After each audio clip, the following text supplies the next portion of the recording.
ನಮಸ್ಕಾರ. ಹಾಂ, ಈಗ ಹೇಳಿ. ನಮ್ಮೂರು ಬಸವನದೇವರ ಅಡಿಗೋಯ್ತಿ ಅಂತ 3 ವರ್ಷದಿಂದ ಭತ್ತ ಬೆಳೆದಿದ್ದೀವಿ. ಯಾವ ತಾಲೂಕು ಬರ್ತದೆ? ಇದು ಶಿವಮೊಗ್ಗ ತಾಲೂಕು. ಹಾಂ, ಜಿಲ್ಲೆಯಲ್ಲಿ ಶಿವಮೊಗ್ಗ. ಶಿವಮೊಗ್ಗ ತಾಲೂಕು. ಹಾಂ. ಆಮೇಲೆ 2ನೇದು 3 ವರ್ಷದಿಂದ ಭತ್ತ ಬೆಳೆದಿದ್ದೀವಿ. ಊಟಕ್ಕಾಗಲಿ, ಆಮೇಲೆ ಹಸುಗಳಿಗೆ ಮೇವಿಗಾಗಲಿ ಹುಲ್ಲು ಒಳ್ಳೆ ಒದಗಿ ಕೊಡ್ತೈತಿ. ಪರವಾಗಿಲ್ಲ ಅನ್ಸ್ತೈತಿ ನಮ್ಗೆ. ನೀವೆಲ್ಲ ನೋಡಿದ್ರೆ ಇದಕ್ಕೆ ರೋಗ ಹೆಂಗೆ ಬೇರೆ ರೋಗ ಅಂತ ಹೆಚ್ಚಿನ ರೋಗ ಇಲ್ಲ.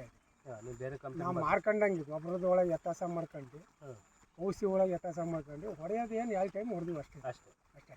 ಆಮೇಲೆ ಈ ವರ್ಷ ಸ್ವಲ್ಪ ಎಲ್ಲ ಕಡೆ ರೋಗ ಭಾಳ ಬಂದೈತಿ. ಆಮೇಲೆ ಇದು ಅದೆಲ್ಲ ಬಂದಿಲ್ಲ, ಅದು ಏನು ಬಂದಿಲ್ಲ ಇಲ್ಲಿ. ನೀವು ಏನು ಕೊಟ್ಟಿದ್ರಿ ಅಲ್ಲಿ ನಾಗರಾಜಪ್ಪ ಅಂಗಡಿ ಕೊಟ್ಟಿದ್ರಲ್ಲ, ಯಾವ್ದು ಏನು ಯಾವ 4 ಗದ್ದೆಗೆ ಯಾವ ರೋಗನೂ ಇಲ್ಲ. ಯಾವ ರೋಗನೂ ಇಲ್ಲ. ಆಮೇಲೆ ಸ್ಟ್ರೈಟ್ ಬಂದು ಎಲ್ಲರೂ ಬಿದ್ದಿದೆಯಾ? ಎಲ್ಲೂ ಬಿದ್ದಿಲ್ಲ. ಅಲ್ಲೇ ಗದ್ದೆ ಇನ್ನೂ ಚೆನ್ನಾಗೈತಿ. ಕರೆಕ್ಟಾಗಿ 5 ಅಡಿ ಲೆಕ್ಕ ಐತಿ.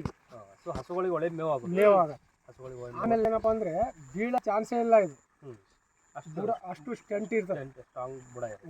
ಬೇರೆ ಭತ್ತ ಇಷ್ಟೊಳಗೆ ಬಿದ್ದುಬಿಡೋದು. ಹಾಂ. ಸೊ ನೀವೆಲ್ಲ ರೈತರಿಗೆ ನಮ್ಮ ಹಾಕ್ಬೋದು ಅಂತ ನೀವು ಸಜೆಷನ್ ಕೊಡ್ಬೋದು. ಇದನ್ನ ಬೆಳೆಯಂತ ಒಳ್ಳೆ ರೀತಿ ಒಳಗೆ ಬೆಳೆಗಾರರು ಅದಾರಲ್ಲ, ರೈತರಾದರೂ ಮಾಡಿದ್ರೆ ಇದು ಭಾರಿ ಒಳ್ಳೇದು.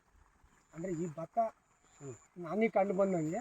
ಆಮೇಲೆ ಇದು ಐತಲ್ಲ ಅಮ್ಮನ ಭತ್ತನೂ ಪರವಾಗಿಲ್ಲ. ಅಮ್ಮನೂ ಸ್ವಲ್ಪ ಪೈಪೋಟಿ ಕೊಡ್ತದೆ. ಅಂದರೆ ಅದು ಸ್ವಲ್ಪ ಹೊರಗ್ಬೋದು. ಇದು ಹೊರಗೋದಿಲ್ಲ, ಇದು ಹೊರಗಲ್ಲ. ಸೊ ಇದು ನಮ್ದು ಎಲ್ಲದಕ್ಕೂ ಕಂಪೇರ್ ಮಾಡಿದ್ರೆ ಅನ್ನಪೂರ್ಣ ಬೆಸ್ಟ್ ಅಂತ ನಾನು ಹೇಳ್ತೀನಿ. ಸರಿ, ಆಯ್ತು.